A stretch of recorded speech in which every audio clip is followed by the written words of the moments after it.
Ons teksgedeelte vir vanaand kom uit Genesis 32, die bekende verhaal van Jakob wat met die engel van God gestoei het. Maar hierdie hoofstuk het te maak met verandering. Is dit nog moontlik dat mense kan verander? Dit is 'n baie persoonlike vraag wat jy ook miskien van tyd tot tyd in jou lewe vra. Miskien vra jy oor jou kinders, oor mense saam wie jy werk. Jy sou dink dis 'n maklike ding om te verander, om jouself te verander. Jy dink dis 'n maklike ding.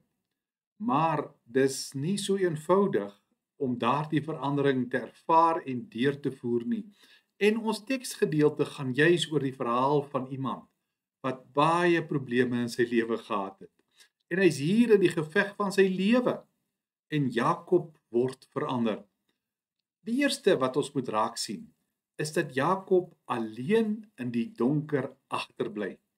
Ons lees in vers 22, die nag het hy opgestaan, sy 2 vrouens, sy 2 persoonlike slavinne, sy 11 kinders gevat, deur die Jabokdrif gegaan. Laat ek net eers dit sê, dit is noodsaaklik as jy verandering begeer om alleenig daar te kom, wat jy en die Here met mekaar daaroor kan praat. Hy het alles gehad, en dit weggestuur van hom, sy vrouens, sy kinders. En nou weet jy, dis nie sonde om 'n vrou en kinders te hê nie. Dis juis daardie gedagte dat hy alleenig agter gebly het. En dan lees ons, nadat hy hulle deur die rivier gevat het, het hy ook alles wat hy besit het laat deurgaan. Jakob het alleen daar agter gebly.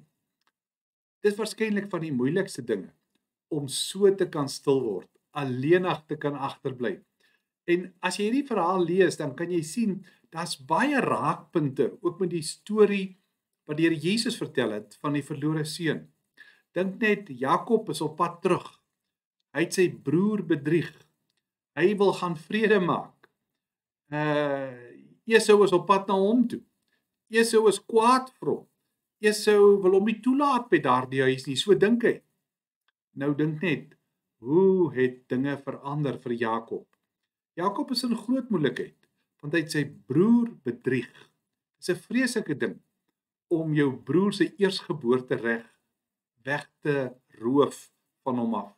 Op hierdie stadium is Jakob 'n suksesvolle man. Hy's ryk, maar hy het nog nooit met sy verlede gedeel nie.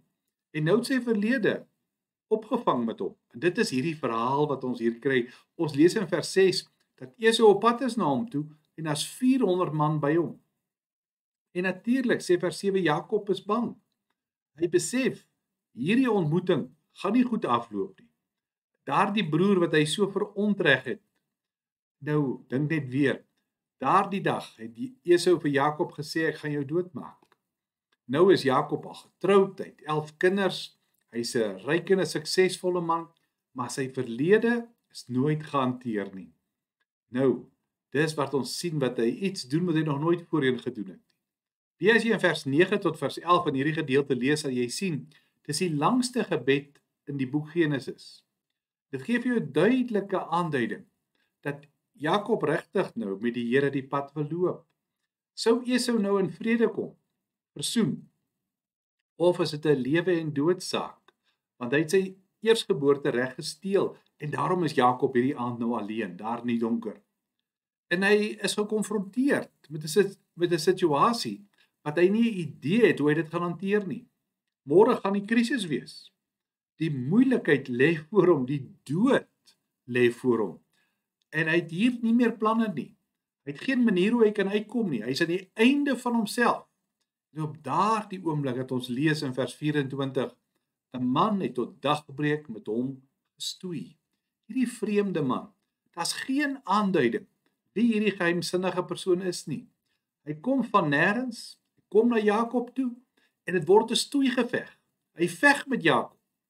Dit is die sleutel na die seën in Jakob se lewe.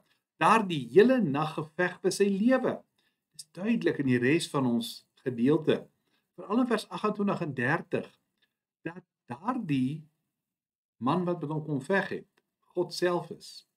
Hosea vertel vir ons in hoofstuk 12 dat dit die Here Jesus is, die mensgeworde seun van God wat toe nog nie 'n mens was nie. Hy het gekom En hy kom om Jakob te kom voorkeer. Dit gee vir ons 'n prentjie wat ons nie kan mis nie.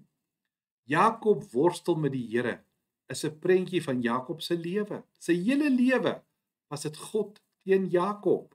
En hier is dit nou duidelik, hy's in hierdie geveg met die Here, maar Jakob het sy hele lewe gedink hy kan wegkom met planne en met schemes. Ek lees in my voorbereiding van 'n man met die naam van Robert Robertson.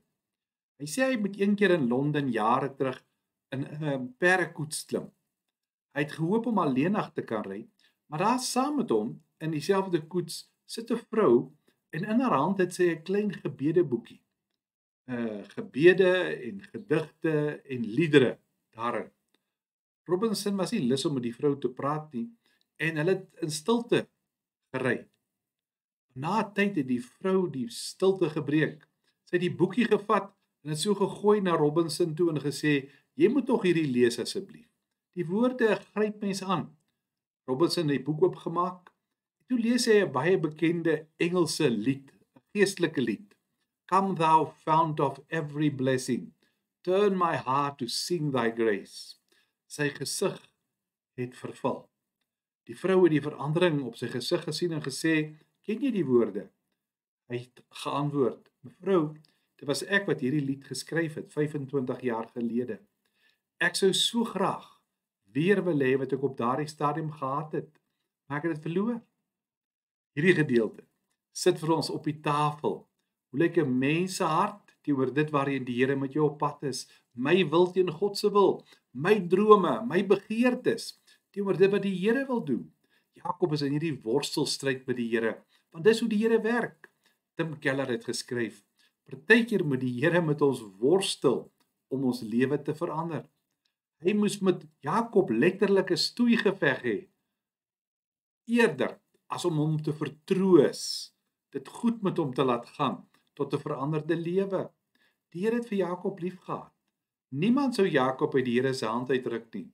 Maar dit was juis omdat die Here hom liefgehad het, dat hy hierdie situasie met hom sou gebruik.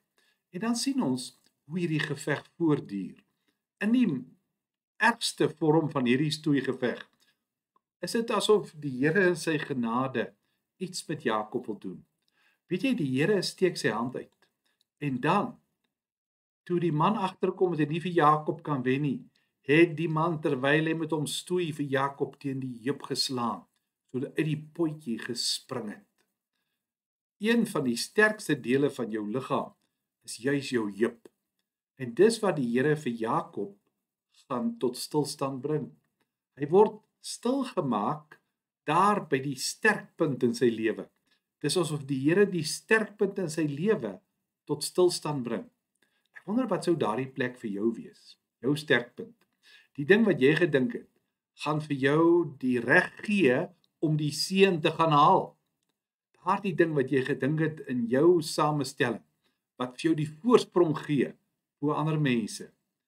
Daardie ding wat soos 'n stoeier vir hom 'n hefboom gee. Wat sou daardie plek vir jou wees?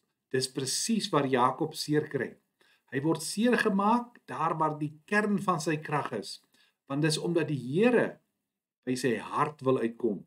Om Jakob se hart te kry, moet die Here Jakob se heup uit potjie uitruk. Ek en jy kan dit amper nie glo nie. Nou dan lees ons hierdie gedeelte verder. Ons sou gedink het, ons wil so graag die seën van die Here hê, maar niemand van ons hou daarvan om seer gemaak te word, om dit te kry nie. Nee, weet jy, Jakob word hier getref deur die Here. Jy sou gedink het, is daar nie 'n ander manier nie. Dit was regtig wat vir Jakob die seën sou gebring het. Weet jy, vir die eerste keer is Jakob 'n gebroke mens. Hy is tot stilstand, daar was sy krag, en hy kon nog altyd weghardloop, as daar moeilikheid kom. As hy en sy broer ruzie het, as hy sy pa bedrieg, as hy vir Laban bedrieg, kon altyd weggekom. Maar hierdie keer kon hy nie self die oorwinning kry nie. Hy kan nie die geveg se uitkoms manipuleer nie. En dit gryp jou aan die hart, want jy weet, ons wil almal graag verandering hê. Maar niemand van ons wil seer kry in die proses nie. Jakob vra hierdie vraag. Hy sê, "U moet my seën." Die man het vir Jakob gesê, "Los my, Die dag breek, Jakob het geantwoord, ek sal u net los as u my seën. Weet jy, die Here sê vir Jakob, jy moet my laat gaan want die dag breek. Waarom? Onthou, die Bybel is duidelik, jy kan nie die Here se heerlikheid sien en bly leef nie. En nou wil Jakob sê, Here, maar ek kan u nie laat gaan nie.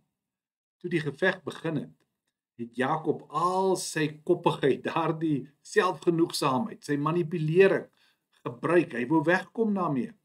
Jy sien die draaipunt hier. Toe die Here hom daar op die heup tref, toe word Jakob iemand wat net kan vashou.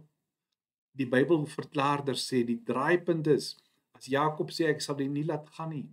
Wat hy eintlik daarmee sê, so skryf hulle is, Here, asseblief moet my nie los nie. Dit was in daardie oomblik van seer, daardie oomblik van swakheid, toe die Here vir Jakob tref daar op die heupotjie, dat die oorwinning na hom toe kom. Sy reaksie op daardie heup wat uit potjie is, uitspring, is 'n belangrike woord. Dit wil daarmee sê, Here, ek kan u nie laat gaan nie. Daardie heupotjie, dit was vernedering. Dit was 'n val, maar dit was oorwinning vir Jakob. Sy reaksie is, asseblief, daardie oorwinning bring 'n deurbraak. In Jakob se geval, hou hy nou aan die Here vas. Jakob se lewensleus het op hierdie stadium was, ek wil die seën hê. Nou het sy pa gesê, ek is Esau, seën my asseblief. Hy het vir Laban gewerk, hy het allerlei dinge gedoen om die seën te kan kry. Nou sê hy, Here, ek kan u nie laat gaan nie. U moet my seën. Sy begeerte vir die seën, dit word die tema. Weet jy, hierdie woorde is so duidelik. Ek wil u nie laat gaan tensy u my seën nie. Asseblief, Here, moenie gaan nie. Moet my nie los nie. Daar's 'n honger en 'n dors na die Here. Jy wil meer van die Here hê. En dit is wat met Jakob hier gebeur. Ken jy ook hierdie woorde? Here, asseblief, ek kan u nie laat gaan nie. Asseblief, Here, bly. Wees ons gas. Miskien het jy ook die begeerte om te verander. Jy wil hê jy moet 'n nuwe mens wees. Jy's so moeg vir daardie spanning in julle huwelik. So moeg vir daardie dinge wat jou en die kinders so van mekaar vervreem. Jy wil so graag hê die Here moet jou vashou. Weet jy, is aangrypend as Rembrandt 'n skildery oor hierdie gedeelte maak. Dan wys hy hoe dat daardie engel vir Jakob vashou, maar op 'n liefdevolle manier. Want jy sien, jy het die begeerte na die Here. Jy wil hom nie laat gaan nie. Jy wil nie hy moet jou alleen los nie. Weet jy wat dit is om te sê, Here, moet nie gaan nie asseblief. Ek wil nie teruggaan na daardie gebarste waterbakke nie. Ek wil nie my geld spandeer op dit wat nie waarde het nie. Werk vir dit wat niks het nie. Moet my nie los nie. Gee vir my Jesus. Ons weet dan dat daar 'n geweldige verandering in Jakob se lewe kom.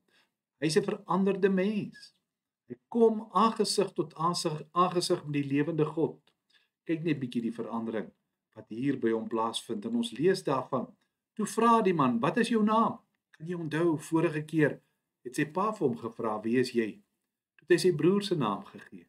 Dis baie moeilik om te sê, Here, wie is ek? Ek is Jakob, daardie onderkruiper, daardie man wat al ewig met 'n oneerlike manier my lewe probeer maak.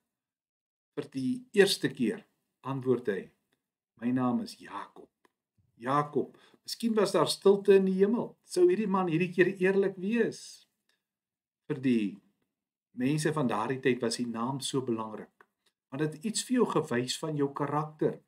Wat is jou naam? Wie is jy? En hy maak daardie duisternis in sy hart oop. En dan kom die wonderlike seën. Die man het gesê, jy sal nie meer Jakob genoem word nie, maar Israel. Want jy teen God en teen mense 'n stryd gevoer, dit end uit volgehou. End uit volgehou. Die Here wat alles gaan kom verander. Weet jy, als in jou verlede Jakob, is nie meer jy nie. Jou identiteit Jakob, is nie meer jou bagasie nie. Dis nie jou skande wat jou bagasie is nie. Jou verlede is jou verlede, maar jou naam gaan nou Israel wees. Jy gaan 'n nuwe naam hê, want jy aan die Here bly vashou. Die Here veg, die Here stoei, die Here worstel en die Here gaan oorwin. Jakob is 'n veranderde mens. Daardie dag gaan Jakob daarvan af weg Jakob het die plek Peniel genoem. Wat het hy gesê? Ek het God van aangesig tot aangesig gesien. Tog het ek nie omgekom nie. Net toe Jakob by Peniel verbygaan, het die son opgekom. Jakob het mank gebly aan sy heup.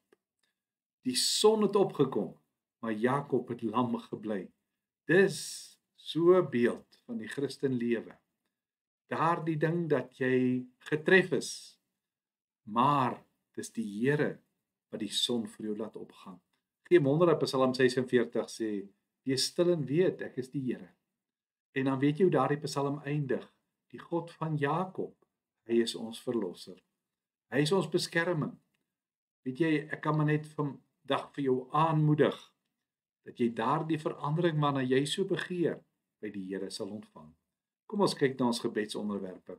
Ons dank die Here vir dit wat hy gebruik om ons te seën. Ons dank die Here vir stikkende drome, vir ideale wat nie gerealiseer het nie. Net soos in Jakob se geval. Ons bid vir die gemeente se kwartaalprogram. Ons bid vir hulle wat eksamens skryf. Ons bid vir ons sending ete en dan belangrik, ons bid vir die gemeente se sending uitdaging. Ons het gesien die afgelope tyd, ons betrokkenheid by ons sendelinge word nou al minder. Ons bid vir Christene wat swaar vervolging in moslemgebiede ervaar. Ons bid vir Radio Kansel wat ook ernstige skade aan hulle senders ervaar het. Ons bid vir die nagmaal Sondag aand. Ons bid vir skole wat ernstige finansiële uitdagings het. Dankie dat jy saam met ons bid.